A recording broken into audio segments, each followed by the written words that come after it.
thought I was the best kisser. Hey! Until I kissed Fontana. She was not kissing me, she was eating me.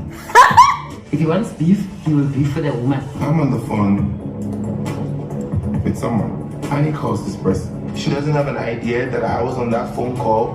The entire conversation was about me.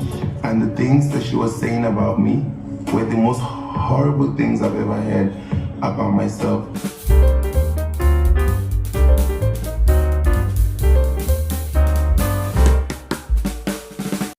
Okay, guys, come closer. I have a very quick question. Now, if you're wearing Swanky shoes, right? You have your trusted friend, your bestie, you know, you're confident. This person literally knows all your secrets, everything about your life. And then you called up the person, or you're on a call with someone, and then your bestie calls that person you are speaking with on the phone and then begins to slight you, like slander you, spew all manner of rubbish to that person. What exactly are you gonna do? Because guys, when Swanky shared that story with Kanye and Nadia about how Annie betrayed him, oh my God, my head almost exploded. I just did not even know how to feel. See, as a matter of fact, yeah, this particular episode of the show was just way too chaotic for my emotions. Yes, especially with my sentiments towards Annie. Because when Swanky shared that story, I was literally mad. I was so mad, especially looking at episode 1 and episode 2, where she was acting like she didn't know what she did, guys. I mean, yes, the story is yet to be confirmed. I mean, I'm still on episode 3, right? So I don't know if they've had a conversation yet. So I'm just assuming that the story is yet to be confirmed. But guys, 1 minute, I'm feeling so mad at Annie, like I'm really angry. And then the next minute, I'm literally in tears for her over all the drama that's happening in a marriage. Guys, I didn't even know how to feel. So that's the question to all of you. Just go ahead and let me know how you would handle that situation in the comment section below, all right? And yes, on this video, we're going to be, as usual, digging deep into the episode 3 of Young, Famous, and African. This episode was really spicy. Guys, it was just a little sprinkle of violence, drama here and there. I loved it, all right? So we're going to get into it, and as usual, I'll urge you all to please make sure you watch to the end of this video. Do not skip out on any part so that you do not miss out on the juicy tea, all right? And officially, you are all specially welcome back to my YouTube channel. Hi, my name is Glory Elijah. This is Frankly Speaking with Glory Elijah, and I am the girl with the tea. You're all specially welcome back to my channel, all right? If you're new here or you've been here a while, but you are yet to officially become a part of this community, of this tribe, it's quite easy. Please do not hesitate to just go ahead and do exactly what you see on your screen, all right? Now, quickly, let's get into the details of this conversation. The beginning of this episode was the continuation of the end of episode 2, where Andile had actually called out Kanye on a bullshit. And guys, it was so crazy that the gathering had scattered. Yes, Louis still felt out of place. He still felt embarrassed, yes, because his moment was stolen by all of that drama. And just as expected, Andile had walked out of the party, yes. And Kanye, typical Kanye, felt unremorseful about all the drama. And of course, I mean, what's a party without some gossip? So Zari and K-Leg were caught up in Annie's marital dramas gossip. Yes, I mean, the rumors had been widespread already, so it was natural for them to even talk about it. But Caleb was actually shocked, and for her, she just did not know if she could handle such a situation the way Annie was handling that situation. And then it was the next thing that we saw where Kanye, Nadia and Swanky were meeting up for conversations, and that was where Swanky had actually revealed what Annie did to betray him. And I kind of felt bad for Swanky, but then it also sort of spiked up my curiosity because, guys, over here in Nigeria, there are things that have been said about Swanky which are unmentionable, even unprintable. I wouldn't even want to go into the details of all of that. But then I was kind of hoping, just for the sake of the drama, when Swanky has that conversation with Annie, that's if the editing team does not chop off all of those juicy gist, right? She just, let's know the extent of the offense. Whilst Swanky was spilling to Nadia and Kanye, there was also Andile who decided to host Annie to Clearing the Air episode of his podcast. Now, guys, that scene was very, very emotional. That was the scene where I just could not really judge Annie anymore. That was the scene where I could not really be mad at Annie anymore, because I think for the first time I could really feel her pain. Yes. So Andile had given her that opportunity for her to, clear the air about all the rumors with regards to Two-Face's alleged new baby mama. Now, it was quite surprising to me when Annie revealed that story reoccurs every 2 years for the past 8 years, that since she got married officially to Two-Face, that story keeps popping up every 2 years afterwards. And it was quite appalling to her that the bloggers that keep releasing that story never edit the story, right? It's just like they just copy and paste every 2 years. And for her only concern is the effects, the impacts, the negative impact that such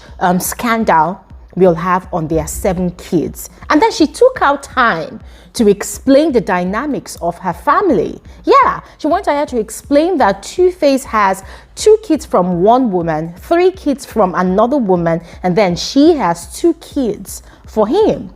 Now, guys, I really appreciated the courage, the strength that Annie used to give all of that explanation. But then at the same time, I was mad. I was mad that why is it that when the man in such a situation, when I say man, now I'm using it in a generic term, yeah? So I was thinking that why is it that when the man messes up like this, when the man poops all over the place, brings disgrace to the woman, to his family, why is it now left to the woman to go about cleaning up the mess? Because for me, that conversation she had with Andile on his podcast, it just felt like she was taking the fall for all of Two-Face's mess. And guys, it got me so angry. It got me so angry. And you could tell that the whole thing was messing up with her head. At that point in time, I became really concerned for Annie's mental health. Guys, even the way, check out her body language from that scene. People are heartless. They come and they tell me, you're a disgrace to women. You're raising toxic kids. How dare you? I know when I let you through, we go, please, leave our children. Leave all of them out of it. Her body language, the way she was demonstrating as she was speaking, you could tell that woman at that point in time, I don't know if it's scripted, but guys, it looked so real. You could tell that this one, if they don't hold her, she's at the verge of madness. Yes, like the whole thing had really got into her brain, and it was so annoying. And once again, you could tell that she was desperately trying to make it all go away. But then the Two-Face in question, it just feels like the guy does not even care for him, and let people say what they want to say. Shabi has even done a song about it. So guys, I just did not know how to feel towards Annie. But for that particular scene, I literally cried for her.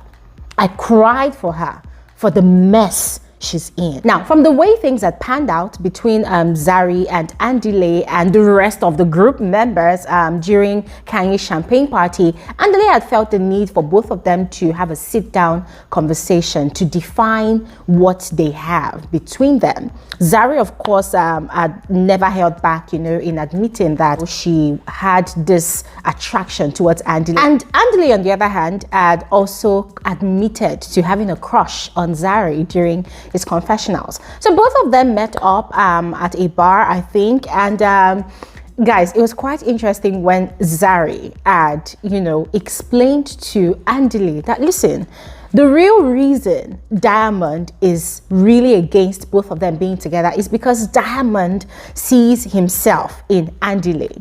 Guys, see, the moment Zari mentioned that, guys, I was literally like, yes! I said it, yes. Because guys, there was simply no other obvious reason. I mean, Yes, it was just too obvious. I mean, look at their situation. Look at all of their situation. Zari has kids from Diamond. She has kids from another person. Yes, and then Andile has 2 baby mamas. He has kids from these baby mamas. So guys, I mean, when I look at these people's situation, the only thing that comes to mind is the weirdest polygamous situation. Yes, populating the earth, you know, being with this one, getting pregnant. And from the look of things, Andile does not look like a committer. He said it in this episode 3, that marriage again is not for him. This dude is not ready to settle down. So first time, I think I kind of understood really where Diamond was coming from. That this guy, you claim to have interest in my baby mama. Okay, so when you meet her, you smash. And Zari, of course, is a very, very fertile woman. Who knows? She might get pregnant again. So the question is Andile going to marry Zari? That's the question. Or he just wants to smash and pass. And you see, the thing with Andile is, he's a smooth talker. He's one of the smartest in the room. He's one of the most intelligent. You know, he sounds very, very smart. He sounds very, very understanding. He's like every woman's, every lady's, you know, kind of dream man. He sounds responsible. He looks responsible. But then when you think about the fact that, okay, this guy has 2 baby mamas who's got kids for him, then you begin to question why he did not even settle down with the first one, not even look at the second one. So guys, thinking about all of these indices, guys, it kind of made sense that Diamond did not want to, in quotes, endanger Zari's heart, yes, or her reputation by her being with Andile. Yes, because it's going to be a disaster if such a thing repeats itself again between both of them. Diamond is not going to have it at all. And Andile, on the other hand, kind of feels like Zari is still not over Diamond. From the words he used, he said, oh, Diamond walks into a room and it's like your world stops. Yes, but for Zari, it's all about the trust that they share. It's all about her feeling safe around Diamond. It's all about, you know, both of them having that mutual understanding. And even when Andile probed further about Fantana, she says she knows that they're going to hook up. And she does not really mind. She's already aware that with Diamond, it's all about the chase. The guy is a chaser. He loves to hunt. He loves to go after women. So she's fully aware of all of that. She's not really bothered if he goes after Fantana. Just as Zari had predicted, Diamond had gone ahead to invite Fantana to his house. Yes, according to him, to get to know her better. Ladies and gentlemen, hey, the way these 2 people got to know each other better, it was in deeper knowledge. I mean, very, very deep, intense knowledge. And indeed, they got to know each other better by kissing. And then they went upstairs to continue the business. But before they got to that point, Diamond had actually revealed that Zari wants both of them to have a 3rd child. Yes, but this time around, she wants them to do it via a surrogate. And guys, see, I almost went crazy. I almost lost it. However, I did not buy it hook, line, and sinker. Yeah. Because with someone like Diamond, I felt like he said that to impress Fantana. Yes. I mean, I was looking at this guy and I'm wondering, like, bro, is it about your money? Is it about your genes? Like, what exactly is it about you that would make Zari want to have a 3rd child with you via a surrogate? Are you that much of a great dad that you really pay child support on time? Like, what exactly is it about you? So I'm going to be frank with you all. I'm looking at the way Zari carries herself on the show. You know, Zari the boss lady, the Zari that loves her freedom. I did not really believe 100%. I found it so hard to believe. From the look of things, it felt like what Diamond had said kind of really made an impression on Fantana. It kind of probably made us start thinking that, this guy is actually a good catch. Because when Diamond asked for a kiss, she did not hesitate at all. She immediately jumped on it. And then I was really shocked when during a confessional, she said that she kind of liked the guy. I'm like, just now. Somebody you just met. Anyways, they went ahead and continued their business upstairs. And guys, hey, God. You see, Diamond with his sugar-coated mouth, right? When he was saying during his confessionals that, and he thought he was the best kisser, but Fantana is the best kisser ever. And I'm thinking, really? Really, Diamond? So, after impregnating Zari twice, you found another person that's the best kisser in the world.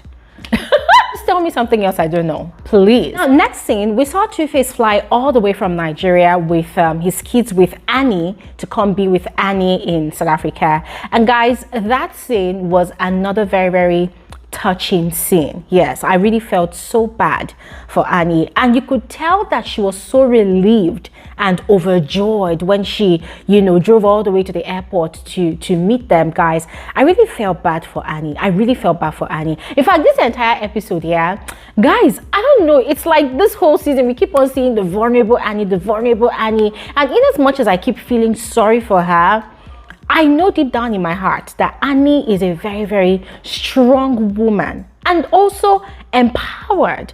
And it really hurt me that this is like the third episode. In the second season, I'm still yet to see Annie shine in all of her talents. I'm still yet to see Annie shine in her capacity. Instead, I'm only seeing, you know, her vulnerability, her crying, her feeling bad, being depressed, being frustrated, crying.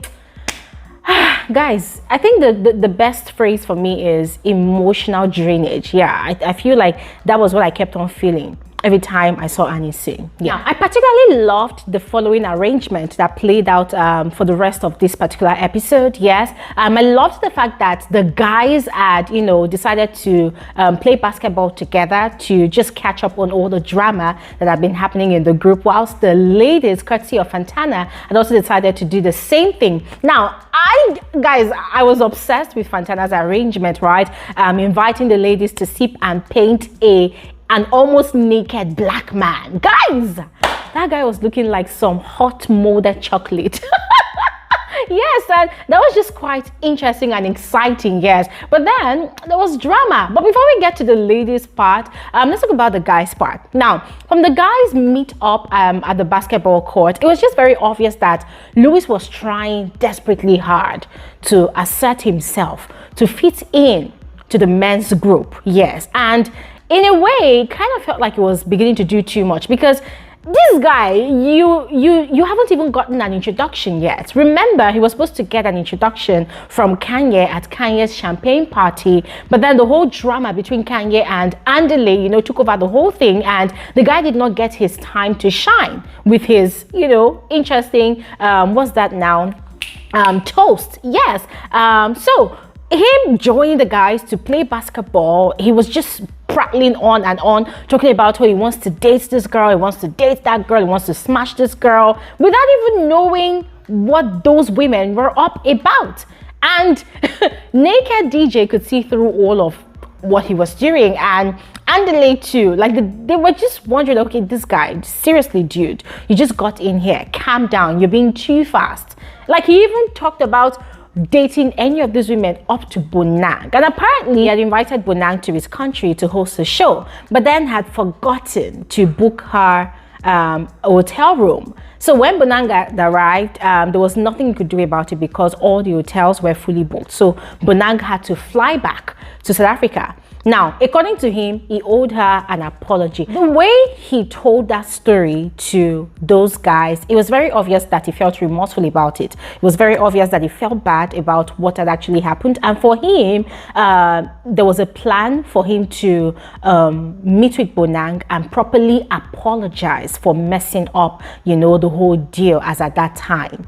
Now, Swanky Jerry was there. That one came with a blanket to a basketball court, and I was wondering, like, who does that? Yes. But then he had shared that story, and guys, in as much as the story sounded very, very ridiculous, because I can't imagine how you would book for someone to come host an event for you, and then you forgot to book the person an hotel room. I don't understand. Were you expecting the person to sleep on your roof or to sleep on your head? Whilst Louis kept on prattling on and on, I could see from Swanky's body language that he was not really comfortable, you know, with all the things that the guy was saying and with all the moves that the guy was making. So I wasn't really surprised when much later Swanky had met up with Bonang and Fantana and had lied to Bonang that, oh, Louis has said that he invited her to his country to host an event, and just because he did not put flowers and roses in her room, she had got upset and had flown back to her country. Guys, the lie was epic. The lie was so bad. Guys, my jaw dropped. My jaw dropped because I'm like, I don't understand. It's not the same conversation that we just heard. I mean, Louis totally did not put it that way. So why exactly did Swanky put it that way? And Bonang, of course, was not finding it funny. I mean, they were all laughing about it, but Bonang was really offended. Yes. And she was like, who is this guy that she doesn't even remember such an episode happening? You know, that maybe she has forgotten, but she doesn't even remember. She doesn't even know the Louis guy. And so she decided to Google him up. She decided to check him out. And then she was like, nah, that this is drawing the line, that she's going to deal with him. So guys, it was just like Swanky Jerry mischievously instigating problem, drama, you know, beef. Bonang and Louis for no just reason. And I just found that to be very, very disgusting. Now, for the ladies on the other hand, Fantana obviously had set up that meeting, you know, to get to know the ladies better. And then when she had started by, you know, asking each of them to say something nice or what they know about the others, Bonang had said that she had nothing nice to say about all the other ladies. And guys, she was so direct with her statement. The thing completely threw off the other ladies off balance. Yes. And guys, even me, I did not see that coming. Yes. And she had said during her confessionals that for Nadia, that they still have unresolved issues. She had no desire whatsoever to have any conversations with Nadia. And guys, once again, it made me wonder that what exactly is the issue between these two women? Because yes, I get it. They both dated the same ex or whatever, or they were friends before. But it made me feel like there could be much more to this their beef. Meet the eye. Now, Two-Face had met up with some of the guys for drinks and conversations, you know, since he was in South Africa, right? Just to meet up with them. Now, for him, he was already on defense mode. Yes, nobody should cross the line. Nobody should address his scandal, blah, blah, blah. I mean, I was just laughing. I'm like, bro, chill.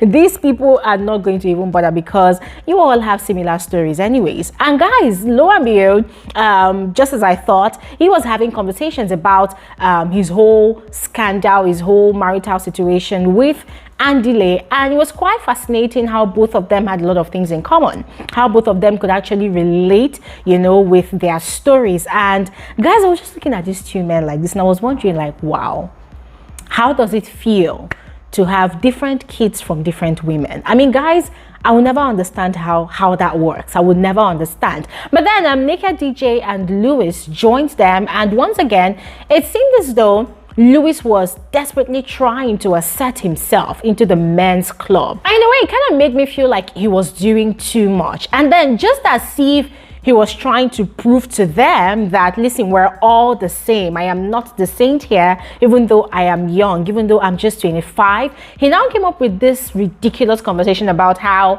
he just wants a child by the age of 30. He does not necessarily want a relationship. He does not even want the mother of the child. He just wants to have his own child. And then he went ahead to share about how a lot of women had been sending him DMs on social media, you know, about wanting to carry his child for him. And then he will go ahead, check their profiles, check their pages, and then he wants to see if they use curse words or if they behave anyhow.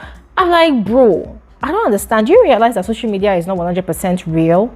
How are you going to determine a person's genuineness, a person's character, just by seeing the pictures and the videos that they post on social media? How exactly does that work? I'm going to be frank with you all. Louis prattling on at that point, it just made him sound so childish, and you could tell by the looks on the other guy's face. I mean, Naked DJ had been married twice, and dude that said that he's not married, he's not ready to marry again. Hence the reason he has been in a very, very long relationship with K-Leg.